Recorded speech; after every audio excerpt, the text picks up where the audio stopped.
Hi everyone, welcome back to the channel. Today we're doing something different. It's a little bit of like FAQ, what's it like to live in Belgium? So I polled Facebook and got lots of responses, and today we're going to talk about what housing and houses are like in Belgium. So here we go.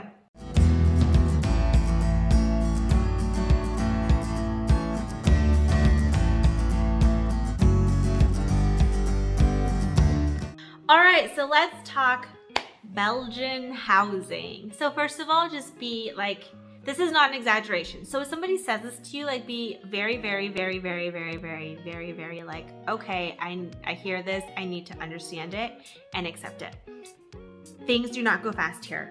And that's not because of COVID. It's not because like they don't like Americans or anything. Nothing here moves quickly. Banking doesn't, finding houses, getting things fixed and done, like that is not the culture. And so do not come in at 90 miles an hour because you will be so frustrated. So that's the first tip. You gotta like be a little chill. So I want to give you a really quick timeline of what our move-in looked like. And I know like our video from moving here, it kind of just ended when we got to the hotel. So from the hotel, and this is at the time, we were in a 2-week quarantine. We got out of quarantine. Day one, like while we were in quarantine, we're on homes.mil and we're on IMOweb. That's IMMOWEB.BE. IMOweb. Hopefully I'm saying that right. And we were looking at so many houses. There's also a Facebook page. It's like Shape Housing or something, or Shape Houses. I can try to find the link and put that there. Shape Families is a good resource, and so is the Chievres US community page. So there's a lot of places to like get resources, but you can't just like act on it right away. That's kind of the tricky part of the housing. So like I said, we got out day one, we looked at a house. It happened to be the house we live in. We looked at, I think, 5 houses within that first week. And by the last house, we made our decision. We wanted this house. And this house was military approved because the previous tenants, I had spoken to her directly, and she was somehow connected to part of the military or NATO community. And so it was already approved through the housing office. So the way it works is there on-base housing? Yes. It's very limited. So if they have a home available and you are lower enlisted and they say, the housing office says, hey, we have a house for you. It's this 3-bedroom and there's 3 different communities through the area. Then you have to take it. However, there's like exceptions, so don't get worked up thinking you have to live in base housing. Maybe you want to, and that's fine.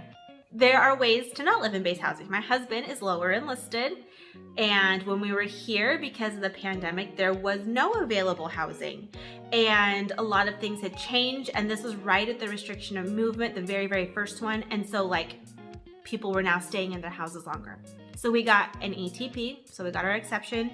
It was processed very quickly, and we were then officially allowed to go look out in town for a house that we wanted. We used those 2 websites that I mentioned as a guide.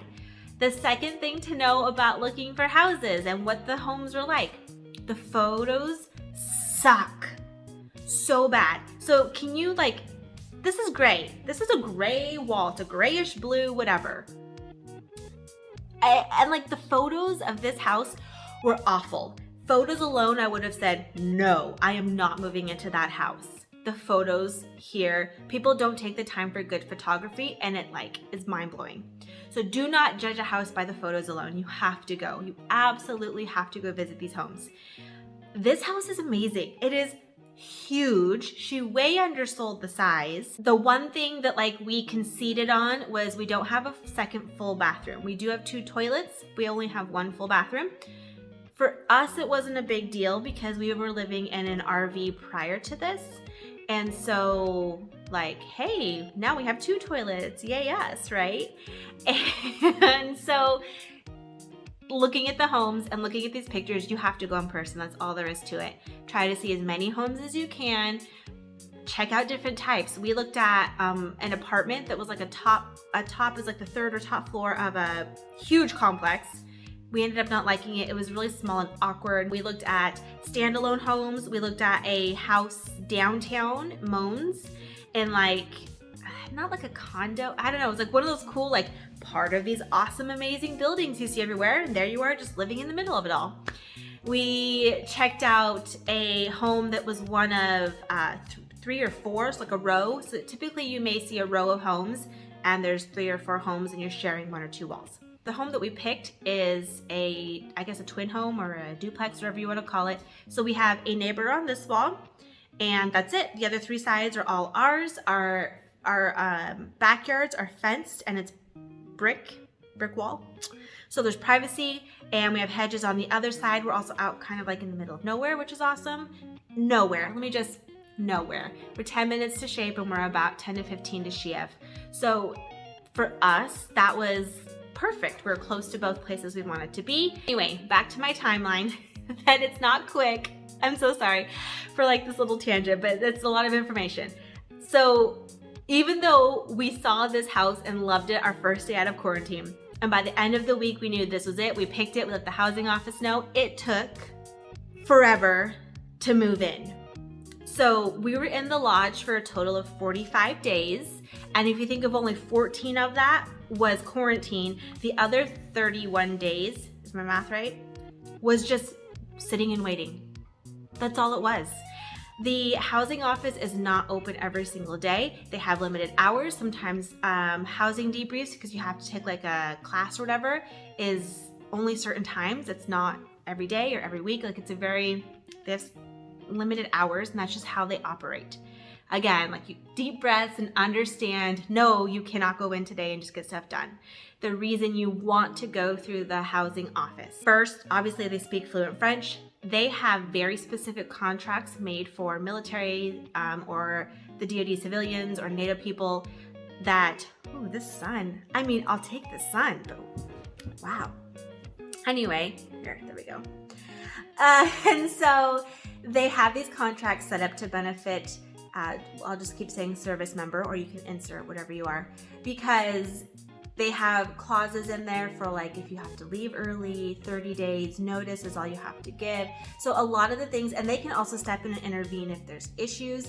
There's plenty of people who go out there and just like do whatever they want on their own because it's quicker, and then you pay the price in the long run because you have no one to help you should something go wrong.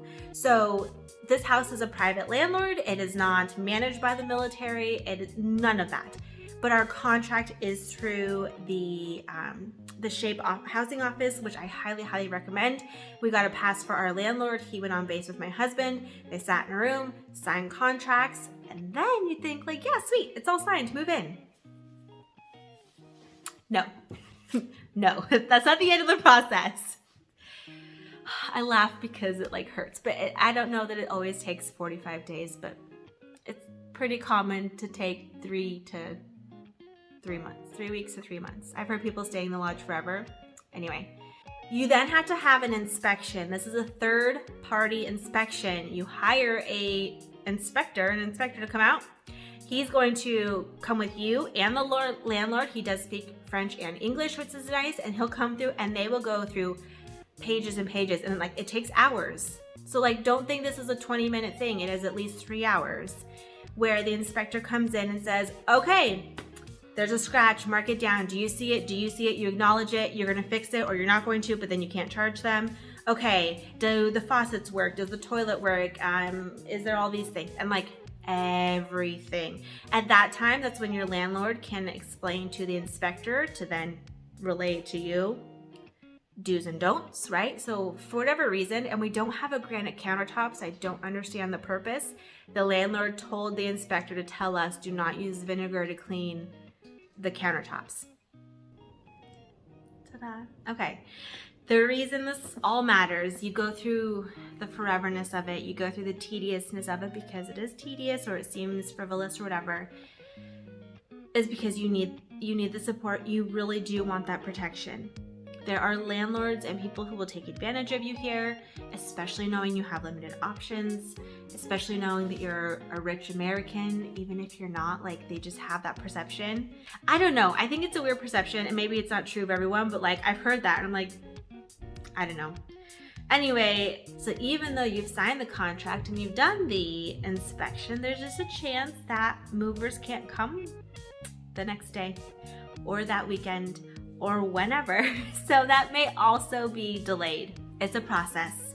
Like, as much as I think there's like this innate sense of like hit the ground running from Americans, and it just doesn't happen. And like, it does not seem logical to me at all. Like, we moved in and we hadn't paid rent yet because we didn't have our banking set up properly. And that was like its own thing. And I was like, I'm so sorry, I can give you cash. Do you want the money right now? I swear we're good for it. They're like, no, it's okay. Pay when you can. Like, whenever, ever have you signed a lease or done something with housing in the United States? And they're like, just pay when you can. No big deal. This like built-in terror of how I've lived my life in the States. Like, as much as it goes slow, they tend to be more relaxed. I'm not saying all landlords will be, but it is. So anyway, bank accounts is like a whole separate other thing. I'm not gonna touch that right now. I will make a different video for bank accounts because oh my goodness, okay? Deep breaths, right? It brings back like, remember how complicated it was? I feel like you just hear the horror stories instead of like the amazing ones. There are houses that have narrow staircases. There are houses that have those angled walls. We did see some of those and we chose not to live there. And out of 5 houses, there was 2 with angled walls. There was one that had the same bathroom setup we have now, 1 bathroom, 1 toilet. So just be a little flexible. As for pets, again, I don't know why people say it's hard to have pets here. In any of the homes we visited, no one said no pets. And we saw a lot of homes in the area. Chievres, Mons, one out kind of closer to Anguien, but not quite that far. Soigny. So like all over the area. And I know tons of people with dogs, cats. So like, I don't know where that comes from. Oh, maybe it's just like one particular person and the house they're looking for is so specific and they happen to have people saying no to pets. I just haven't found that to be true. Again, not that there aren't people, maybe if it's a certain kind of dog or too many dogs or too many cats or whatever, but people I work with have pets, my friends, my neighbor has a dog. Like, I don't know. I don't find that to be hard. And we're pet owners, or former pet owners. Our dogs stayed in the States.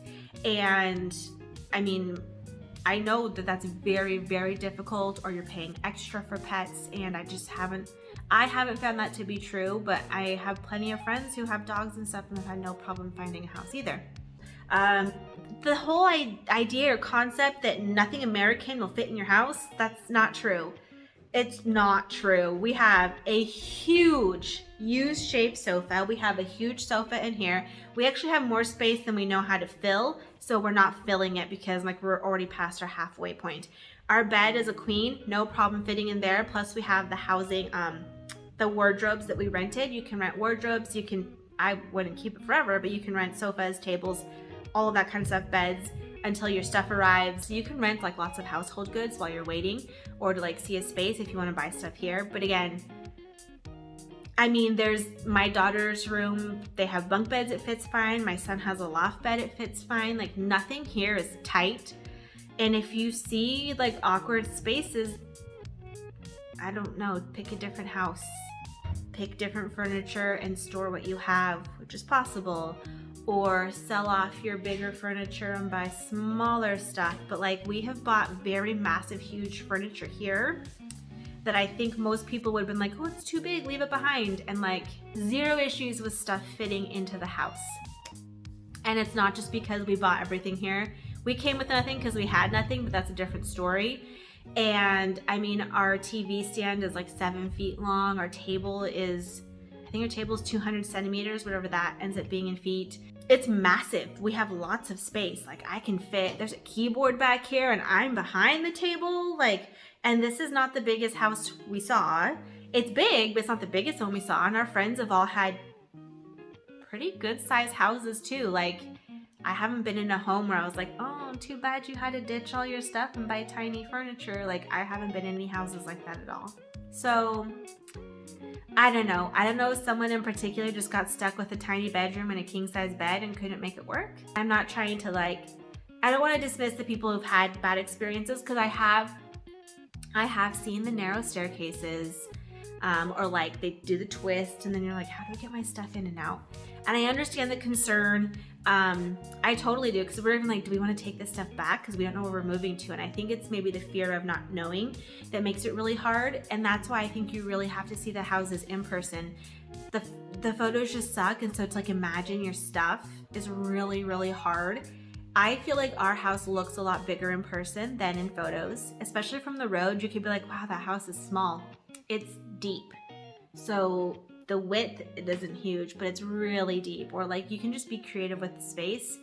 I didn't feel like any of the houses wouldn't have fit our stuff. The one home we saw in downtown was the smallest set. We saw it was 3 bedrooms, but they were all small. And that's where we couldn't have compromised on our kids sharing a room because it was too small to share. So 1 out of 5 homes being too small only in the bedroom, that didn't feel like we had limited choices. It didn't feel like, oh, this place is terrible. So just try to keep a positive, and that's me. I guess that's why it sounds like that. Try to keep a positive attitude. I try to be the rainbows and sunshines of it all. Be open-minded. You might have to look a little bit further out. And the thing is nothing is really close here. I mean, the fact that we live 10 minutes is close. 10 minutes is very close. So if you can be within 15 minutes of either base, that's pretty decent, because this tiny little corner of our community is just distanced from the better or bigger housing markets. And yeah, so we like being close. We like being between the 2 bases. We use both of them very consistently.